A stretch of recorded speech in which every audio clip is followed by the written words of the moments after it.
4-5 মাস আগেই কিন্তু এই ধরনের একটা অফার এসেছিলেন, কিন্তু যেহেতু আমি লেভেল 3 কোচিং কোর্সটা করেছি 1 বছর আগে এবং আমার কাছে মনে হয়েছে যে আমি কোচিং লাইনে থাকলে হয়তোবা আমি বেশি এনজয় করব এবং বেনিফিট হবে বেশি, বাংলাদেশ ক্রিকেটটা বেনিফিট বেশি হবে। মিস টাইম হলেও কিন্তু আমি ওভার বাউন্ডারি হবে বা বাউন্ডারি হবে। বিপিএলে টপ দল রংপুর রাইডার্স যদি বলা হয় বাংলাদেশের যারা কোচিং করছেন এবারের বিপিএলে তাদের মধ্যে টপ কোচকে, তাহলে মোহাম্মদ আশরাফুলের নাম আসতেই পারে। অ্যাসিস্ট্যান্ট কোচ হিসেবে রংপুর রাইডার্সের সঙ্গে আছেন মোহাম্মদ আশরাফুল। নিঃসন্দেহে আপনার ভালো একটা সিজন যাচ্ছে, বিপিএলের first season as a coach, একই সঙ্গে সবশেষ যে জিএসএল সেখানেও আসলে দলকে চ্যাম্পিয়ন করে এসেছেন। দলের ক্রিকেটারদের সঙ্গে আপনার সময়টা আসলে কেমন যাচ্ছে? না, আলহামদুলিল্লাহ খুবই ভালো যাচ্ছে। আসলে মাত্র শুরু করেছি কোচিংটা। অ্যাজ এ অ্যাসিস্ট্যান্ট কোচ আমার কাজটা কি, আমার পুরা আমাদের যে লোকাল প্লেয়ারদের কোন জায়গাটায় স্ট্রং, কী সিচুয়েশন হতে পারে, সেই জিনিসগুলো আসলে আমি তুলে ধরার চেষ্টা করি এবং মিকি আর খুব চমৎকারভাবে জিনিসগুলো গ্রহণ করছেন। আমিও খেলেছি অলমোস্ট 12 বছর ইন্টারন্যাশনাল ক্রিকেট, তো কোন সিচুয়েশনে কি হতে পারে এবং কী ধরনের বেস হওয়া উচিত, এই বলারের এগেনস্টে কী খেলা উচিত, এই জিনিসগুলোই আসলে আমরা তাদের ইনপুট দেওয়ার চেষ্টা করি এবং খুব সুন্দর মতন তারা জিনিসগুলো গ্রহণ করছেন। এই কারণেই আসলে টিমটার ভালো রেজাল্ট করছেন। বোর্ডে কাজ করার একটা অফার তো আসলে খুব সহসাই পেয়েছিলেন, তারপরও কোচিংয়ের দিকে ঝুঁকেছেন, দলকে এরকম ভালো একটা অবস্থানে নিয়ে গেছে, নিশ্চয়ই আত্মতৃপ্তি কাজ করছে। মানে ওই অফারের চেয়ে এই কোচিং করাটা আপনার কাছে কেন বেশি আনন্দদায়ক মনে হচ্ছে? আমার কোচ ওয়াহিদুল গনি স্যারের কাছ থেকে আমার কাছে মনে হয়েছে যে যেহেতু ওনার আন্ডারে আমরা প্রায় 4টা টেস্ট প্লেয়ার হয়েছি, তো আমার যে এক্সপিরিয়েন্সটা, এই এক্সপিরিয়েন্সটা যদি আমি একটা ইয়াং প্লেয়ার বা এলিট প্লেয়ারকে দিতে পারি তাহলে বাংলাদেশের বেশি বেনিফিট হবে। তো সেই কারণেই আসলে আমার মনে হয়েছে যে 4-5 মাস আগেই কিন্তু এই ধরনের একটা অফার এসেছিলেন, কিন্তু যেহেতু আমি লেভেল 3 কোচিং কোর্সটা করেছি 1 বছর আগে এবং আমার কাছে মনে হয়েছে যে আমি কোচিং লাইনে থাকলে হয়তো আমি বেশি এনজয় করব এবং বেনিফিট হবে বেশি, বাংলাদেশ ক্রিকেটটা বেনিফিট বেশি হবে। সেই কারণেই আসলে আমার কোচিং লাইনে থাকা।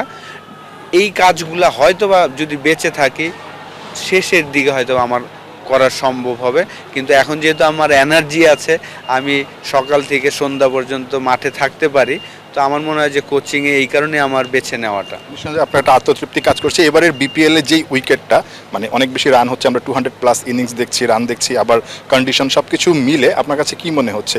একটু আলাদা ভাইব দিচ্ছে কিনা, বা বাংলাদেশের ক্রিকেটারদের একটা উপকারে আসবে এই ধরনের উইকেটে খেলে, এরকম মনে হচ্ছে কিনা?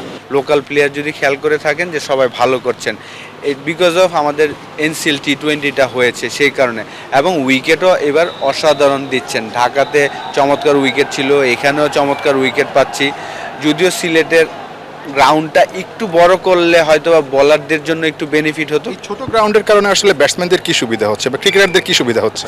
ব্যাটসম্যানদের আত্মবিশ্বাসটা বাড়ছে যে এখানে আপনি মিস টাইম হলেও কিন্তু আমি ওভার বাউন্ডারি হবে বা বাউন্ডারি হবে, এটা একটা প্লাস পয়েন্ট ব্যাটসম্যানের জন্য। কিন্তু ভালো উইকেটে কিন্তু আপনি আরেকটু বড় করে দিলে কি হবে, স্পিনারদের জন্য একটু সাহসটা বাড়বে। এখানে কিন্তু কোনো বলার আপনাকে ফ্লাইট দিতে পারছেন না, এখানে যারাই ফ্লাইট দিচ্ছেন ওই বলটা কিন্তু ওভার বাউন্ডারি হচ্ছে। এখানে আপনাকে খুব টাইট বল, ফ্ল্যাট বল করতে হচ্ছেন।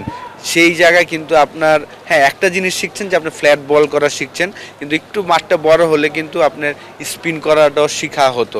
তো সেই জায়গাটায় একটু মিসিং আমি মনে করি। বলবে আমার লাস্ট কোয়েশ্চেন, ইয়াং ক্রিকেটারদেরকে আরেকটু বেশি পারফর্ম করতে দেখলে ভালো লাগতো কিনা? আমরা দেখছি তামিম ইকবাল খান অলমোস্ট 170 বা 179 স্ট্রাইক রেটে ব্যাট করছেন, 60-র মতো অ্যাভারেজ, ভালো ব্যাট করছেন। ওই যে টপ 10-এ আসলে এই পর্যন্ত ইয়াং ক্রিকেটারদের আরেকটু দেখতে পারলে ভালো লাগতো কিনা ব্যাটারদের, বা কেন আসলে তারা পারছে না মনে হচ্ছে? দেখেন, টি20 ফরম্যাটটা কিন্তু খুব কঠিন খেলা, একটা ইয়াং প্লেয়ারের জন্য এত সহজ না। কারণ যারা এক্সপিরিয়েন্স তারা কিন্তু খেলতে খেলতে তারা জানে যে টি20 আমরা ভাবি যে আসলে খুব শর্টার ভার্সন খেলা, অল্প সময়ের খেলা, কিন্তু আমরা যেটা ভাবি তার থেকে অনেক বেশি সময় পাওয়া যায়।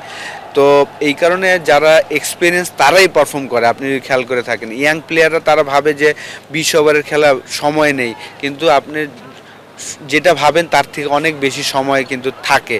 তো সেই কারণে যত এক্সপিরিয়েন্স হবে তখনই আসলে পারফর্ম করাটা সম্ভব। আমরা খুব দ্রুতই দেখবো ইয়াং ক্রিকেটাররা পারফর্ম করছেন। আপনার ফ্লাইট আছে, আপনাকে না আটকে রেখে অনেক ধন্যবাদ মোহাম্মদ আশরাফুল। মোহাম্মদ আশরাফুল এবারের বিপিএলে আসলে রংপুর রাইডার্সকে বেশ ভালো একটা অবস্থানে নিয়ে গেছেন, টপ দল হিসেবে বিপিএলে এখন পর্যন্ত আছে রংপুর রাইডার্স, এখনো পর্যন্ত কোনো ম্যাচে তারা হারেনি। আশরাফুল অ্যাসিস্ট্যান্ট কোচ হিসেবে আছেন। সো এই জায়গা থেকে বোর্ডের একটা বড় অফার পাওয়ার পরও কোচিং যে প্রফেশন সেখানটায় ছিলেন, সেই কারণটাও ব্যাখ্যা করেছেন। মানে কোচ হিসেবে দেশের ক্রিকেটকে, দেশকে অনেক কিছু দিতে চান। সো আশরাফুলের জন্য আসলে শুভকামনা থাকলো। Nahiyan Bin Jasim, ৭১, Sylhet international cricket stadium, Sylhet.